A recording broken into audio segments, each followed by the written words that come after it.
Let the words of my mouth and the meditation of my heart be acceptable in thy sight, O Lord, my strength and my Redeemer. Amen. Today's sacred conversation is the topic for week 2. We know that we're in a series titled Who We Are Equals Who You Are. Who we are equals who you are. On the last week, we talked about this thing called God. On this week, we will be talking about this thing called Christ. This thing called Christ.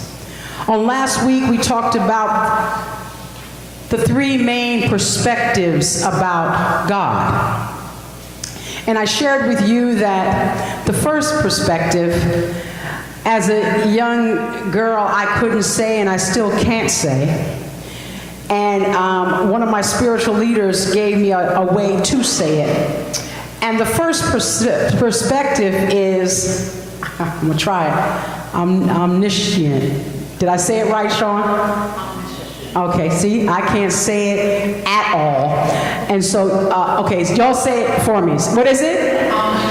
Okay, now let me share with you how I was taught to say it so I can kind of get it. Omniscient.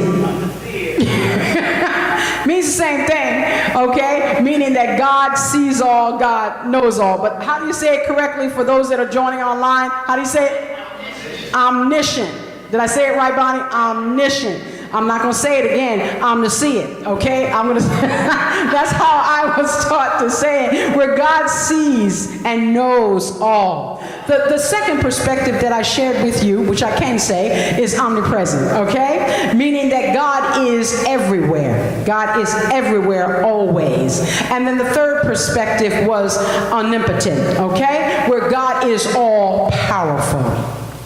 We also talked about how God is light, being truth. God is love, which is God's very essence. And God is spirit, being life presence, being the Christ. In order for us on this week to truly get an understanding about this thing called Christ, we've got to do something. We've got to go a little bit deeper because we have to get an understanding about Jesus. So let's go a little deeper this morning. Jesus came to introduce something brand new. Jesus came to introduce something brand new to the world and brand new for the world. Jesus came to make a radical change and shift in the mindset of people. For Jesus came to disrupt stuff. That's right. Jesus came to disrupt stuff like the status quo. Jesus came to disrupt stuff like the religious order. Jesus came to disrupt stuff like the religious system. And Jesus came to disrupt stuff like religious thought. Jesus came to disrupt stuff like the dogma that was currently in place and being thought about and taught about. Jesus came to tear down what was and replace it with what should be. So, Jesus came to change stuff, we know. Jesus came to shift stuff. Jesus came to disrupt stuff, and Jesus came to tear down and replace stuff. Jesus came to let people know and show them that there was something great within them that they weren't aware of yet. And I am striving every Sunday to help you to become more aware of the great presence that is within you called the Christ. So, what do we know so far? Okay. We know that God is light, being truth. God is love, which is God's very essence. God is spirit, being creative energy, our life force, presence, and the Christ within us. God is also, okay, y'all say it for me. What's the first perspective? Omniscient, all right? Or for those that might not be able to say it like me, I'm going to give you a trick. Say this: omniscient. God is all-seeing and God is all-knowing. All right? And then we know that God is omnipresent, meaning God is everywhere. And we know that God is omnipotent, meaning God is all-powerful. So these are some things that we know thus far. Now, I want us to, we're going to go a little bit deeper. For our text this morning is known as the Mount of Transfiguration. You might have heard it that way, that it's a story of the Mount of Transfiguration. In this story, Jesus takes Peter, James, and John up to a high mountain. Now, this high mountain is symbolic because it represents being lifted up to your highest spiritual essence. You might not have ever known that. It's symbolic. It's because they went to a high mountain. They are being lifted to their highest spiritual essence. For once, you see, you are lifted up to your highest spiritual essence, your physical essence will be transfigured, meaning once you become aware that the divine is flowing through your entire being, your whole demeanor will change. Once you are lifted to your highest spiritual essence, you will have a shiny aura about you. Once you are lifted to your highest spiritual essence, people will not be able to put their finger on it, but they will sense that something is different about you once you are lifted to your highest spiritual essence. What happened to Jesus was this. He went up into the high mountain with who? Peter, James, and John. Now, Peter, James, and John were considered his inner circle. Now, we all have an inner circle. We all have some folks that we hang with. Some folks that, are, we can fist bump like this, because they're close to us. They could be a family member. They could be a college, somebody that you met in college. They could be a football buddy, Troy. They could be, I know. What time does the game start? I'll get you there. I'll get you there. Okay, I'm moving along. I'll get you there. I'll get you there to football. Okay, they could be somebody that you're really, really close to, and they become your inner circle. Well, Jesus takes his inner circle, Peter, James, and John, up to the high mountain. Now, we also can recall something happens to Jesus that also happened to another story in the biblical text. It happened to a guy named Moses, because he also went into a high mountain and something happened to him. But what happened to Jesus was his Christ nature rose up in his and his God essence, that they rose up in him that was already there, and they began to shine through on a higher level. For now it was time for it to be activated, because he was going to a higher level in his call. You see, he was on his way to Jerusalem. He was on his way to the cross. Jesus operated as, Jesus of Nazareth at first.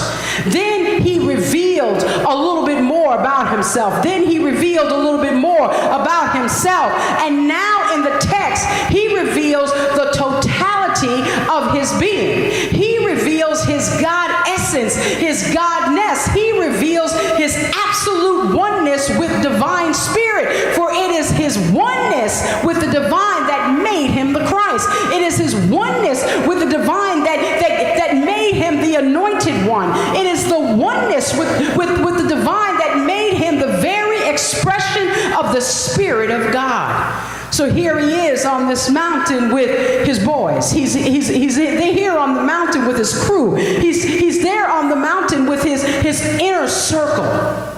And something happens.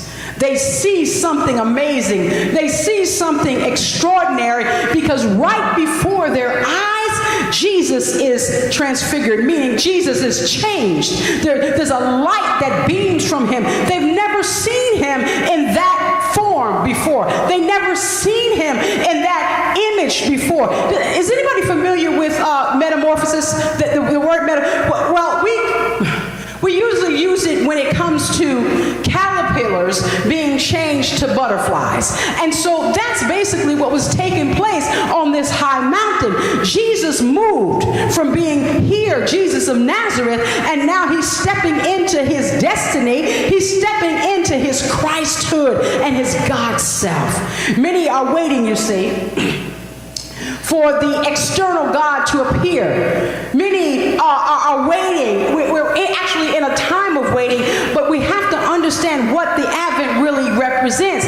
Many are waiting for an external God to appear.